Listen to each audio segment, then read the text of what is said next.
Okay, so we're going to have a look at how we can take a quadratic function and rewrite it so that it's in what's called completed square form. Another name for completed square form is vertex form. Now, what vertex form allows us to do is it allows us to take a quadratic function in the form y equals ax squared plus bx plus c, as our quadratic function is, and as most quadratic functions will be presented to us. And we're going to rewrite it so that it looks like this. Y equals a on x minus h squared plus k. So that's called vertex form. Now, why is it called vertex form? Well, if we think of the graph of a quadratic function, it's either u-shaped if it's a plus x squared, and it's n-shaped if it's a minus x squared. And if we can rewrite the quadratic function so that it's in vertex form, it allows us to very easily read the minimum point of an x squared curve or the maximum point of an n-shaped curve. In this form, it's very easy to read the max term in. It's hk.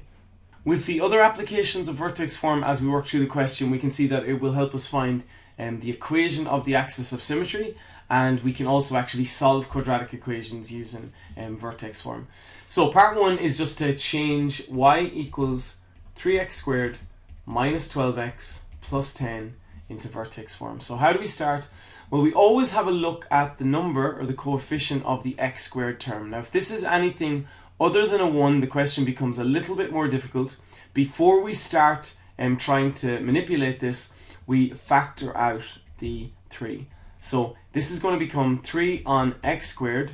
3 into minus 12x is minus 4x, and then 3 into 10, it doesn't go evenly, so we have to write that as 10 over 3. So again, if there's a number beside the x squared, it makes it a little bit more difficult. We have to factor out that number before we start.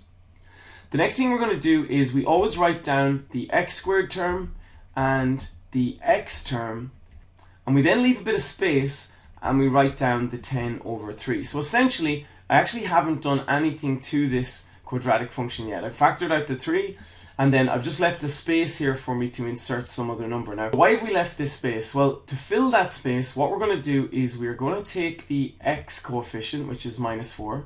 We are going to divide it by 2, and then we are going to square it. And so if you take minus 4 and divide it by 2, you get minus 2, and minus 2 squared is plus 4. And so we add a 4 after our x term. If I add a 4 to this function, I'm actually changing the function. And so to make sure that it is the same function, I'm going to go to the end and I'm going to subtract a 4.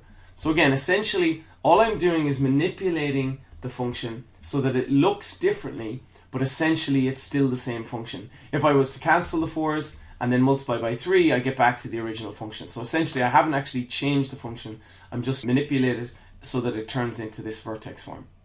The next step is to factorize the first 3 terms of the bracket. So this part of the bracket forms a quadratic, and we're going to factorize that quadratic. So rewriting the next line, I get y equals 3 on, I'm going to open up 2 sets of brackets to factorize that quadratic.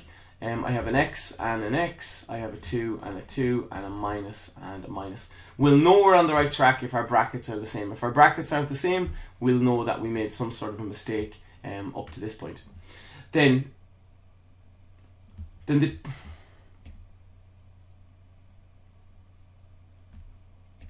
We also want to join these numbers that are after the first 3 terms, so the 10 over 3 minus the 4. So 10 over 3 minus 4 is the same as 10 over 3 minus, we can change 4 into 12 over 3, and 10 over 3 minus 12 over 3 is minus 2 over 3. And so that's the number term that comes after our 2 brackets. And again, if I was to multiply all of this out, I still get the quadratic function at the top. We're only manipulating it to turn it into vertex form. Okay, a couple of steps left. So the next part is to multiply x minus 2 by x minus 2 to give us x minus 2 squared. And then we have the minus 2 over 3. Now if we go and have another look at vertex form, we can see that the k term isn't inside of a bracket. And so this minus 2 over 3, we want to get this outside of this bracket. And how am I going to get it outside of the bracket? I'm going to multiply it by the 3 in front of the bracket. So my final line and the final answer for vertex form is y is equal to 3 on x minus 2 squared, and then 3 times minus 2 over 3 is minus 2. Now that our quadratic function is in vertex form, we can answer part 2 of the question, which says what's the turning point of this function. Now the turning point of the function, remember, is the max or the min. This is a u-shaped function, so we know that this is going to be the minimum point. And so I'm just going to write down that the minimum point, or we can call it the turning point, or we can say that this is the vertex of the curve, is going to be, we change the sign of the number that's in the bracket, so that's going to become 2, and we keep the sign of the number outside of the bracket, the minus 2. And so the turning point, the lowest point of the graph of this function, is 2 minus 2. So the third part of the question asks us to solve a quadratic equation in a very different way than we might be used to. So 3x squared minus 12x plus 10 equals 0 would normally be solved by either factorizing if possible, or if not possible, using the quadratic formula. Now they're asking us to solve this quadratic equation using or considering completed square form. Now remember that we had turned 3x squared minus 12x plus 10 into 3 on x minus 2 all to be squared minus 2. And we're going to now let that equal to 0. So how might we solve this? Well, the first thing I'm going to do is I'm going to add a 2 to both sides. So I have 3 on x minus 2 squared is equal to 2. I'm going to divide both sides by 3 to give me x minus 2 squared is equal to 2 over 3. I'm going to get the square root of both sides to give me that x minus 2 is equal to plus or minus the root of 2 over 3.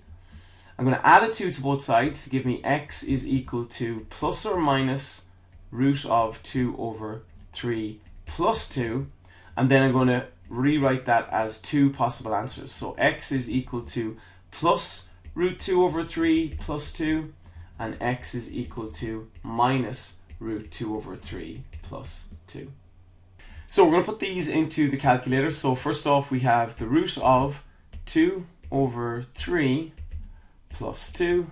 The question asks us to give our answer to 4 decimal places. So this is 2.816, and then the number after the 4 is greater than 5, and 9. So we're going to round that 4 up to a 5. So this is 2.8165. X equals 2.8165. And then I'm just going to backspace here on my calculator to change the plus root 2 over 3 to a minus root 2 over 3. Press equals, SD to turn it into a decimal. And again, rounding off to 4 decimal places, I have 1.1835. So x is equal to 1.1835. So ordinarily we would use factorizing or the minus b formula, but if your quadratic function is already in completed square form, then it is a useful method just to finish the question like this and solve for x. Now, one thing to keep in mind before we move to part 4 of the question, which asks us to sketch the function, is that when we have a quadratic function and we draw it, the roots of that quadratic equation, or the roots of the function, they're the two places where the curve cuts the x-axis. And so in this question, x equals 1.1835 and x equals 2.8165. They're the two values of x where our curve or our quadratic function, the graph of it, cuts the x-axis. And that's going to be useful in terms of sketching the function. Okay, so having a look at question 4, I've already drawn a sketch of the function. So how did I draw it? Well, I had a number of points from the previous parts of the question. First of all, I had the vertex or the minimum point of the curve, which I read from the vertex form of the quadratic function. Secondly, I found the two roots. So we had 1.1835 and 2.8165.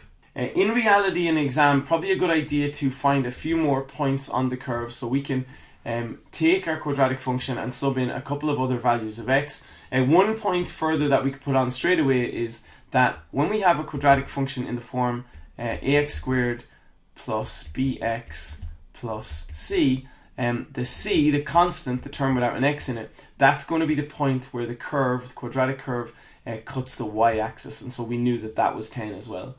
So we had the minimum point, we had the two roots, and we also had where it cut the y-axis. And these 4 points would have been enough for us to sketch the function. In general, when we're asked to sketch the function, we don't need to find every point on the curve, just a guide to what this looks like. And we also knew that the function was u-shaped because it began with a plus x squared.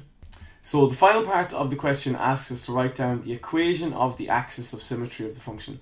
So the axis of symmetry is a vertical line that goes through the minimum point or the turning point of the function. If we were to fold that function along that line, the function would fold onto itself. And so it's symmetrical around that line. So what is the equation of that line? Well, the minimum point is 2 minus 2. The x value at that point is 2. And the x value everywhere along that line is going to be the number 2. And so the equation of this axis of symmetry is x equals 2. And just rewriting vertex form once more, we have y equals a on x minus h squared plus k, where hk is the vertex or the minimum or maximum or the turning point, and this h value also becomes the axis of symmetry. So x equals h is the equation of the axis of symmetry.